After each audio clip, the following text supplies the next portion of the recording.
Now, a vast majority of Kenyans have only recently started following politics. And the results or the drama that unfolded in Embakassi South is a very good lesson for somebody who wants to understand how politics works and how things can change at the last minute. This is a perfect case study.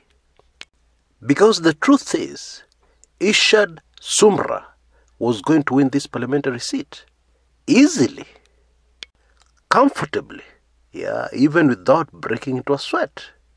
You see, during his tenure, prior to his losing the seat in 2017, Bwana Sumra, or Honorable Sumra, was one of the hardest working members of parliament in the country. He was always on the ground in his constituency, dealing with issues concerning his constituents. His track record spoke very loudly in his favor. So what happened? What happened yesterday when voters went to the polls? How did Sumra lose to a legislator who has a reputation, in fact his nickname in sections of Embakasi South is Mjumbe Mteja? Because some constituents in Embakasi South are spoilt. They've been spoilt by Sumra. So when they tried to call Mawathe, they realized he was Mteja. He was very easy to reach during the campaign period. But once he made it to parliament, getting him was a headache. So how did such a candidate manage to defeat Sumra by such a huge margin? What happened? Now, there are two key factors that were horribly, terribly important in this by-election. Number one, by-elections are very, very tricky babies, if I can call them that. Why? Because the turnout will always be low, extremely low. For starters, people are at work. They're busy earning a living.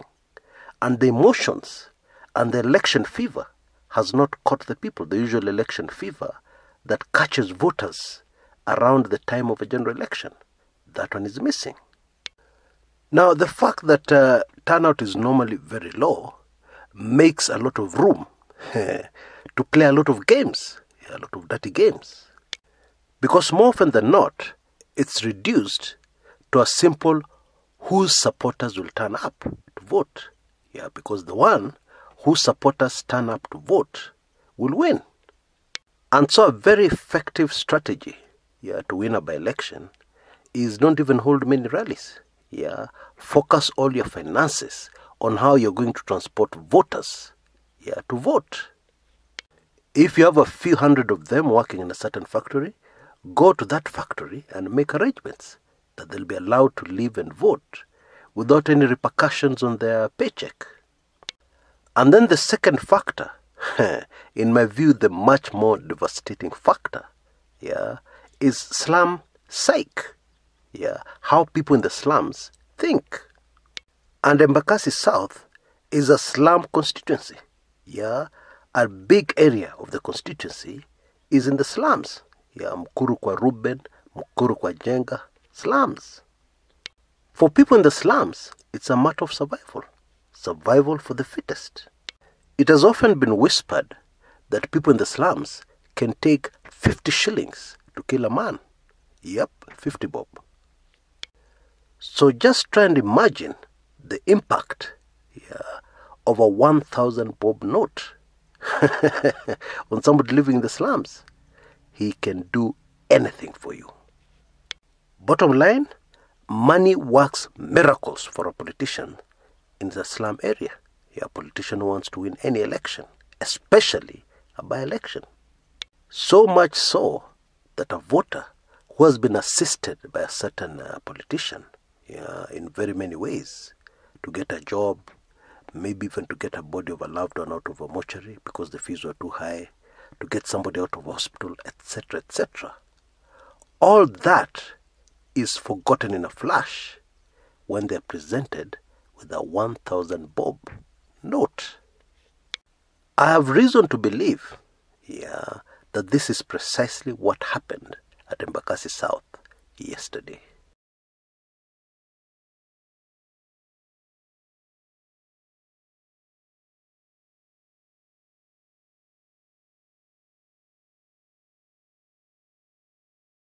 Now, in recent times in Kenya, people have been throwing around big figures. Billions. People are not talking about millions.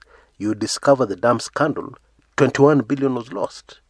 Or maybe 7 billion. Those are huge figures. And so if we were to take a hypothetical situation, it would have cost somebody only 21 million to have this seat in the bag. Because if you're giving 21,000 voters each 1,000 bob, that's only a mere 21 million.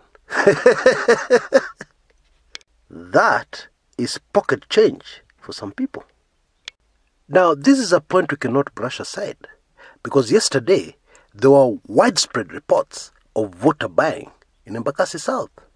In fact, at least one person was arrested red-handed, dishing out money for people to vote for Julius Mawathe. Now, if somebody were to go to court to file a petition, there's no way he would manage to overturn somebody's election by claiming or even showing 3 or 4 people were buying votes. No way. You will need to prove that there were enough irregularities to have changed the outcome of that particular election, which you cannot do even if you have 2 or 3 people arrested. The fact that they were arrested in the act could in fact be evidence against you as a petitioner. Because say they were arrested at 10, 11 in the morning. the judge will think that, that was very early. He didn't manage to bribe very many people. And anyway, the margin is so high. It is highly unlikely that a handful of people out there buying votes would have changed the results. That is how it would look like in a court of law. Listening to a possible petition. But in reality, somebody who has done his job well, his dirty job well, will be 21 million shillings poorer, but he'll have this seat in the bag. Okay, a few of his people arrested here and there, but so what? That is the ruthless nature of politics. Now, it is very interesting and instructive that around lunchtime, Bwana Irshad Sumra was bitterly complaining about what he called massive vote buying. Apparently, the signs were there, and it was very clear what was happening.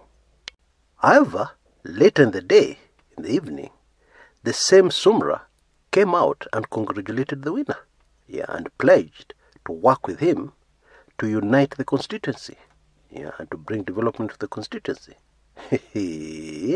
So what happened? Well, I've just explained the possibilities of filing a successful petition in this particular case would be extremely remote. So what do? You accept, you concede defeat. You remain looking good to the voters. And retreat, ready to fight another day. And in any case, if I was in Bwana Sumra's shoes, I'd be exhausted. I mean, since the elections in 2017, this man has done nothing else except to troop in and out of court, troop in and out of lawyers' offices, organizing his petition. And he has spent a fortune. So there are times when the best way forward is to count your losses, write them off, and move on, which is what Bwana Sumra seems to have done. Now, let's look at the bigger picture. Most Kenyans were aware of the fact that this was not a mere by-election. This had massive, nationwide, national repercussions. Why? Because the DP Ruto camp had pledged their support for Julius Mawathe very early in the game, which confused a lot of people. Because Kalonzo Musyoka, the leader of the Wiper Party, the ticket with which Julius Mawathe was vying for this seat with, Bwana Kalonzo Musyoka is a handshake man.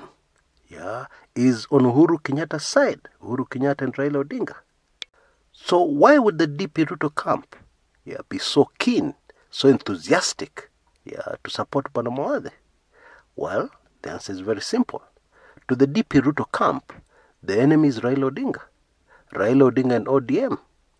And so, anything to teach Raila Odinga and ODM a lesson is a big win for the DP Ruto camp. Because yesterday, national politics was turned upside down just because of the Mawathe win. Yesterday was a big, much-needed win for the DP Ruto camp.